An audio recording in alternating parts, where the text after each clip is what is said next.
좋은 날입니다. 오늘도 말씀 안에 승리하는 하루 되시기를 기도하겠습니다. 오늘 생명의 삶 본문은 사무엘하 14장 1절부터 11절입니다. 오늘 본문에서는 압살롬을 그리워하는 다윗을 보고 요압이 드고아의 지혜로운 여인을 통해 압살롬을 돌아오게 하려는 모습이 나옵니다.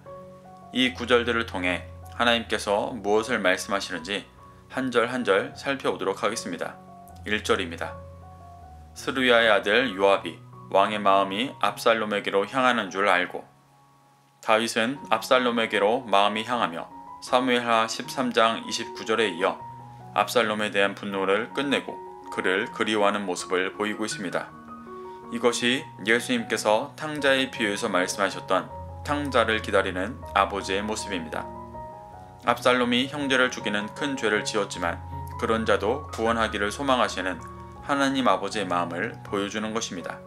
요압이 압살롬을 향한 다윗의 마음을 보고 압살롬을 데려오려 합니다. 그런데 요압은 잃어버린 아들을 구원하기 소망하는 아버지의 마음을 헤아려서 행하는 것이 아니라 육신의 차원에서 유력한 후계자를 데려오려 하는 모습을 보여줍니다. 2절부터 3절입니다. 드고아에 사람을 보내 거기서 지혜로운 여인 하나를 데려다가 그에게 이르되 청하건대 너는 상주가 된 것처럼 상복을 입고 기름을 바르지 말고 죽은 사람을 위하여 오래 슬퍼하는 여인같이 하고 왕께 들어가서 그에게 이러이러하게 말하라고 요압이 그의 입에 할 말을 넣어주니라. 요압은 드고아에 사람을 보내 지혜로운 여인을 하나 데려와 상주가 된 것처럼 꾸미게 합니다. 여인을 아들 잃은 모습으로 꾸며 압살롬을 잃은 다윗에게 비유로 말하려고 하고 있습니다. 그리고 요압은 여인에게 어떤 말을 해야 하는지 알려줍니다. 2절에서 요압이 데려온 여인에 대해 지혜로운 여인이라고 말합니다. 여기서 말하는 지혜롭다의 원어는 학함으로 13장에서 요나답을 간교한 자라고 표현할 때 쓰였던 단어입니다. 학함은 주로 하나님께서 주신 지혜를 뜻합니다.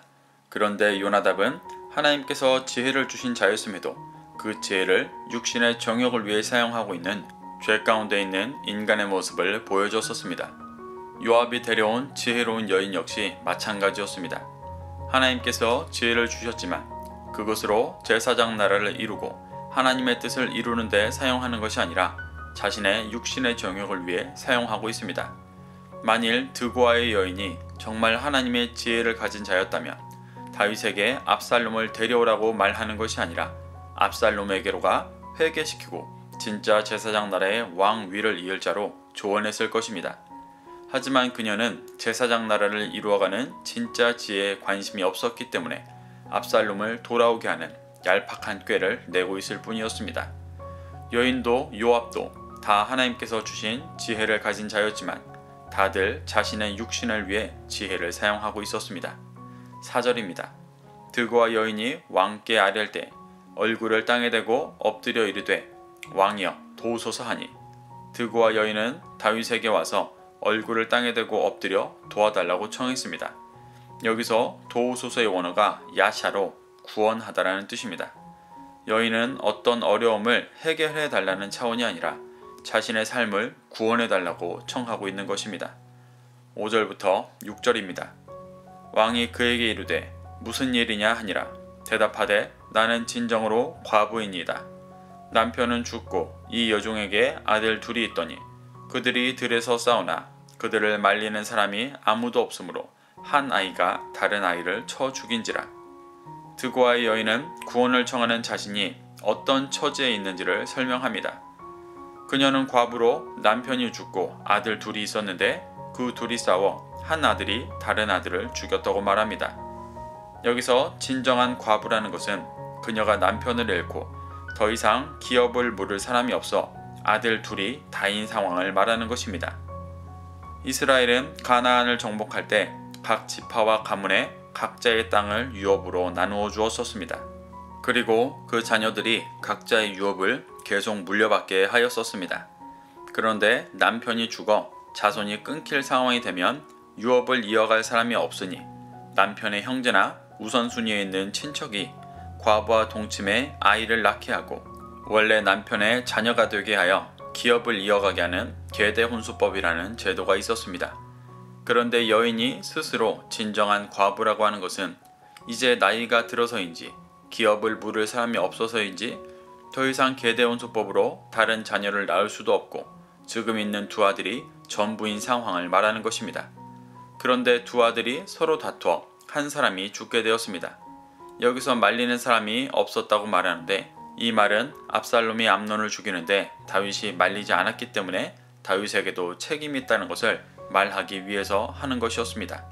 7절부터 8절입니다. 온 족속이 일어나서 당신의 여종 나를 핍박하여 말하기를 그의 동생을 쳐 죽인 자를 내놓으라. 우리가 그의 동생 죽인 죄를 갚아 그를 죽여 상속자 될 것까지 끊겠노라 하오니 그러한즉 그들이 내게 남아있는 숯불을 꺼서 내 남편의 이름과 씨를 세상에 남겨두지 아니하겠나이다 하니 왕이 여인에게 이르되 내 집으로 가라. 내가 너를 위하여 명령을 내리리라 하는지라. 여인이 말하는 자신의 진짜 구원받아야 하는 난처한 상황은 7절의 상황이었습니다. 형이 동생을 죽이자 온 족속이 일어나서 동생을 죽인 죄를 물어 죽이려 한다는 것이었습니다. 이렇게 되면 두 가지 율법이 부딪히는 상황이 됩니다.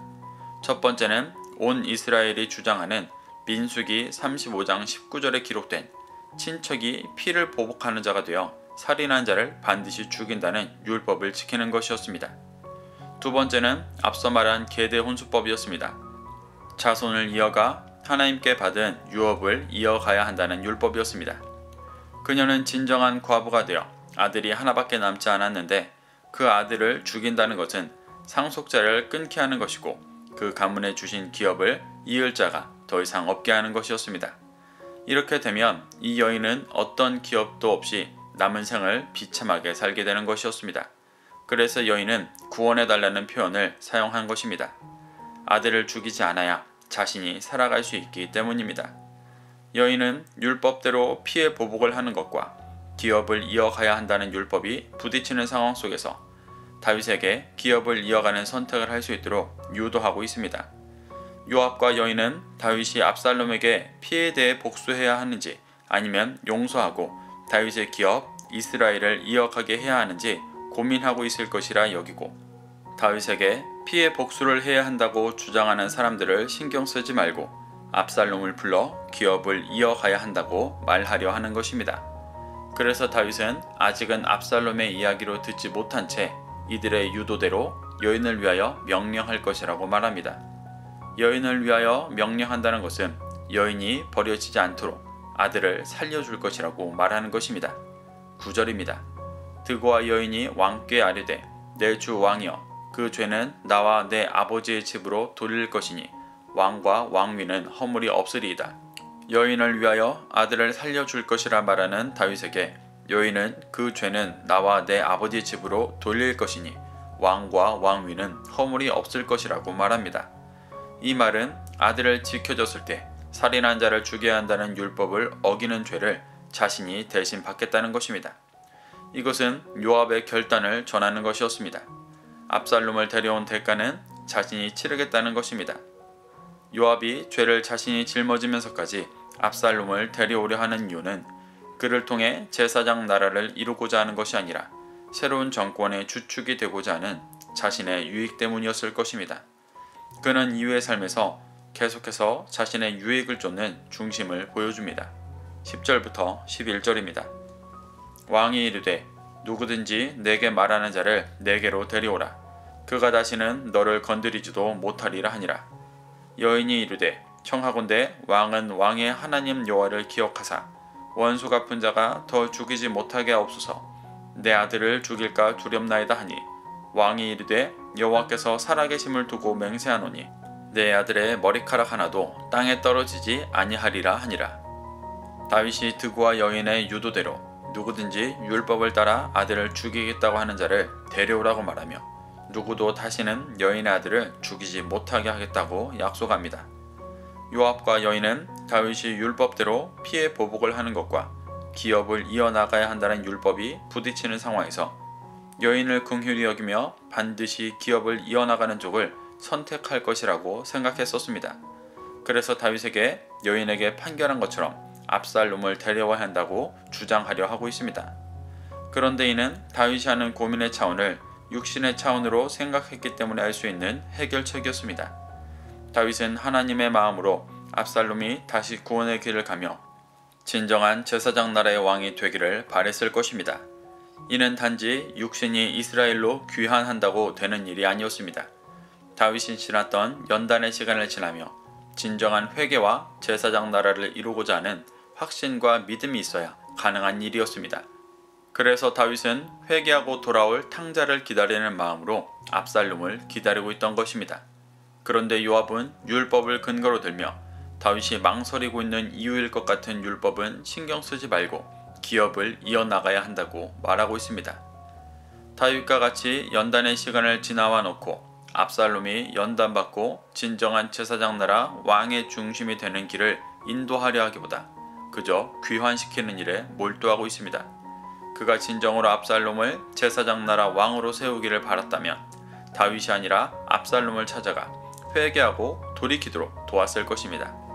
요압은 이 사건을 통해 육신의 정욕을 쫓는 자신의 중심을 보여주고 있습니다. 사랑하는 성도 여러분, 밧세바를 범하고 우리아를 죽이는 큰 죄를 범했고 그 죄의 결과들을 보는 다윗은 철저히 회개하고 다시 제사장 나라를 간구하고 있습니다. 그래서 하나님 아버지의 마음으로 압살롬을 그리워하고 있습니다.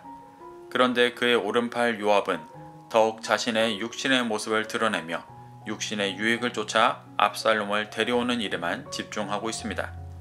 세상에서 보기에는 요압의 모습이 지혜롭게 일을 처리하는 것으로 보일 수도 있습니다. 하지만 목적이 다르기 때문에 하나님은 이를 지혜롭게 보지 않으십니다. 우리는 이러한 모습을 교훈 삼아 지금 내가 행하는 일의 목적이 무엇인지를 돌아보게 되기를 바랍니다. 그래서 다윗과 같이 제사장 나라를 이루기만을 소망하는 중심으로 살아가게 되시기를 축복합니다. 오늘도 이 말씀을 심령에 새겨 제사장 나라의 왕으로서 승리하는 하루 되시기를 기도하겠습니다.